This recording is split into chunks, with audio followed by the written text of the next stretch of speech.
সম্মানিত দর্শকবিন্দু, আপনারা দেখতে পাচ্ছেন যে চারিদিকে খাতা পেজ এরকম ছিটিয়ে ছড়িয়ে আছে। তো এখানে আমি দেখতে পাচ্ছি যে আমার ভাইজান এখানে কি যেন একটা ফর্ম ফিল আপ করছেন মনে হচ্ছে। তো আমি ওনাকে যে জিজ্ঞাসা করে নেব যে আপনি এত কিছু খাতা ছিটিয়ে ছড়িয়ে আছে কি করছেন উনি। ভাই, আপনি একটু বলবেন কি করছেন এইগুলো মানুষের উদ্দেশ্যে? কি ব্যাপার, আপনি কি ভিডিও করছেন নাকি? হ্যাঁ ভাই, আমি ভিডিও করছি। আপনাকে দেখলাম দূর থেকে যে আপনি এরকম ভাবে বিভিন্ন জায়গাতে বিভিন্ন স্থানে এরকম ভাবে পেজ পড়ে আছে, তো সেই দেখে আমি একটা ভিডিও বানাচ্ছি জাতির উদ্দেশ্যে। আপনি এটা হয়তো কিছু একটা করছেন, কি করছেন আপনি একটু বললে ভালো হতো। হ্যাঁ, আমি এসআইআর হ্যাঁ বলুন ভালো এর করে। ফর্ম ফিল আপ করছি। আচ্ছা। তো আমাদের ভারতবর্ষের 12টি রাজ্যে ইলেকশন কমিশনার ভোটার সার্ভিসের পক্ষ থেকে আপনার এসআইআর শুরু করেছে। সেই এসআইআর এর ফর্ম ফিল আপ করছি। আমাদের নিজের বাড়িগুলো কিভাবে ফর্ম ফিল আপ করতে হয় আপনি কি জানতে চাইছেন নাকি? অবশ্যই একটু জাতির উদ্দেশ্যে মানুষের উদ্দেশ্যে বললে একটু ভালো হতো। যারা অনেকে মূর্খ আছেন, যাদের এই সমস্ত জ্ঞান ধারণা নেই, তারা কিভাবে করবে একটু দেখালে ভালো হয়। আপনি কি দেখতে পারি একটু অবশ্যই দেখুন, দেখান। এই যে এটি একটি এসআইআর এর ফর্ম। প্রত্যেকের বাড়িতে বাড়িতে 4 তারিখ থেকে ইলেকশন কমিশনের নির্দেশে আপনার এই ফর্মটি প্রত্যেকের বাড়িতে পৌঁছে গেছে। আচ্ছা। তো আপনারা এই ফর্মটি এরকম ফর্ম পেয়েছেন, সেই সঙ্গে এই ফর্মটিকে এইভাবে পূরণ করতে পারবেন। তো আমার কাছে এখানে একটি সাদা ফর্ম রয়েছে। সেই সাদা ফর্মে আপনারা যদি দেখেন, আমি বলে দেবো আপনাদেরকে কিভাবে সেই সাদা ফর্মটিকে পূরণ করা যায়।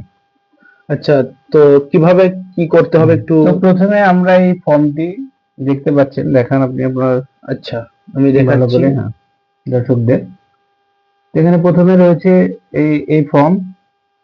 এই ফর্মটিকে আমি 3টে পার্টে ভাগ করতে পারি। প্রথমত এই ফর্মটিকে আমি 3টে পার্টে ভাগ করে নেব। আচ্ছা। আচ্ছা, প্রথম পার্টে রয়েছে যে আপনার এটা প্রিন্ট হয়ে বেরোবে। আপনার 2025 সালের যে ভোটার কার্ড রয়েছে, সেই ভোটার কার্ডে যে তথ্যটি দেওয়া আছে, সেই তথ্যটি প্রথম পার্টে আপনার প্রিন্ট হয়ে ছবি সহ বেরোবে। আচ্ছা। তারপরে আপনার রয়েছে যে আপনার নিজের প্রমাণটা দিতে হবে এখানটায়। তারপরে রয়েছে যে সর্বশেষ এসআইআর নির্বাচক তালিকায় থাকা নির্বাচকের বিবরণ দিতে হবে, অথবা আত্মীয় বিবরণ যার নাম পূর্ববর্তী কলামে সর্বশেষ এসআইআর এ দেওয়া আছে। তো এটাই আপনাকে পূরণ করতে হবে। প্রথমে রয়েছে আপনার জন্ম তারিখ। এখানে জন্ম তারিখ লিখতে হবে। তারপরে রয়েছে আপনার আধার নাম্বার ঐচ্ছিক। এটা আপনি চাইলে ব্যবহার করতে পারেন, না চাইলে নাও দিতে পারেন। রয়েছে আপনার মোবাইল নাম্বার, তারপরে আপনার অভিভাবকের নাম, তারপরে আপনার অভিভাবকের এপিক নাম্বার, তারপরে মায়ের নাম, তারপরে আপনার মায়ের এপিক নাম্বার, তারপরে রয়েছে আপনার যদি ছেলে হয় তার ক্ষেত্রে তার স্ত্রীর এপিক নাম্বার, মেয়ে হলে তার স্বামীর এপিক নাম্বার এবং নাম। এবার এখানে যেমন রয়েছে আপনার জন্ম তারিখ, এখানে একটা ব্যক্তির জন্ম তারিখ রয়েছে, তার আধার নাম্বারটা এখানে দিয়েছে, সঙ্গে মোবাইল নাম্বারটিও দিয়েছে। তারপরে তার পিতার নাম লেখা রয়েছে, অভিভাবকের এপিক নাম্বার দেওয়া আছে, মায়ের নাম, মায়ের এপিক নাম্বার দেওয়া আছে। এখানে আপনার স্ত্রীর নাম এবং স্ত্রীর এপিক নাম্বারটা দিতে হবে। তারপরে এই যে এই ব্যক্তিটার 2002 সালের ভোটার লিস্ট, মানে লাস্ট যখন এসআইআর হয়েছিল, সেই এসআইআর এ ইনার নাম ছিল না, তাই আমি এদের ডান দিকের স্পেসটি ব্যবহার করছি। তাই 2002 সালের ভোটার লিস্টে যে নামটি রয়েছে ইনার, গার্জেন বা পিতার যে নামটি রয়েছে সেই নামটি এখানে বসালাম। তারপর 2002 সালের ভোটার লিস্টের যে এপিক নাম্বারটি রয়েছে সেই এপিক নাম্বারটি এখানে দিলাম। তারপর আপনার আত্মীয়ের নাম, এই আত্মীয়ের নামটি লিখলাম। আত্মীয় মানে আপনার ওখানে পিতা হবে, পিতা বা বাবার নামটি লিখলাম। তারপরে আপনার সম্পর্ক, আত্মীয়র সাথে আপনার যে সম্পর্ক সেই সম্পর্কটি এখানে লিখতে হবে। আবার জেলার নাম লিখতে হবে। তারপরে আপনার রাজ্যের নাম লিখতে হবে।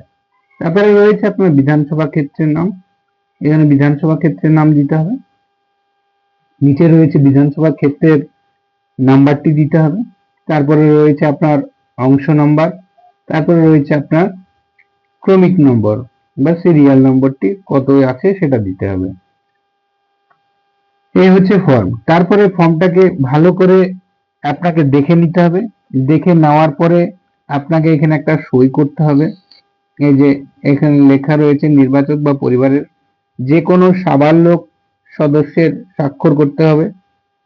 যে কেউ করতে পারে, ধরেন আপনি বাড়িতে নেই, তো সেই ক্ষেত্রে আপনার স্ত্রী করতে পারে, আপনার ভাই বোন বা আপনার পরিবারের যে কেউ সাবালক ব্যক্তি এখানে সই করতে পারে। যারা সই জানে না তারা হাতের বুড়ো আঙুলের ছাপ দেবে, বাম হাতের বৃদ্ধ আঙুলের ছাপ দেবে। তারপরে এটা কে করছে, কার সই করছে সেই আত্মীয় ধরনটি এখানটায় লিখতে হবে এবং সঙ্গে তারিখটাও দিতে হবে যে তারিখে সই করছেন। এখানে আপনার বিএলআরও ভালো করে ফর্মটা আপনার দেখে নেবে যে ফর্মটা আপনি সঠিকভাবে ফিল আপ করেছেন কিনা। তারপরে আপনার বিএলও মহাশয় এখানে সই করবে। এই ফর্মটি দুটো আছে, একজন ব্যক্তিকে দুটো করে ফর্ম দেওয়া হবে। একজন ব্যক্তিকে দুটো করে ফর্ম দিয়েছে এবং সেই দুটো করে ফর্ম দুটোকেই পূরণ করতে হবে। এখানে একটি ছবি লাগাতে হবে। ছবিটা লাগিয়ে আপনাকে যিনি ফর্মটি দিয়েছেন আপনার বিএলও, সেই বিএলওর কাছে যথারীতি সময়ে আপনাকে ফর্মটি জমা করতে হবে। জমা করার পরে আপনি একটি ফর্ম তাদেরকে জমা দেবেন, আরেকটি ফর্ম আপনি নিজের জন্য রাখবেন। এই হচ্ছে আপনার ফর্ম পূরণের বিস্তারিত আলোচনা।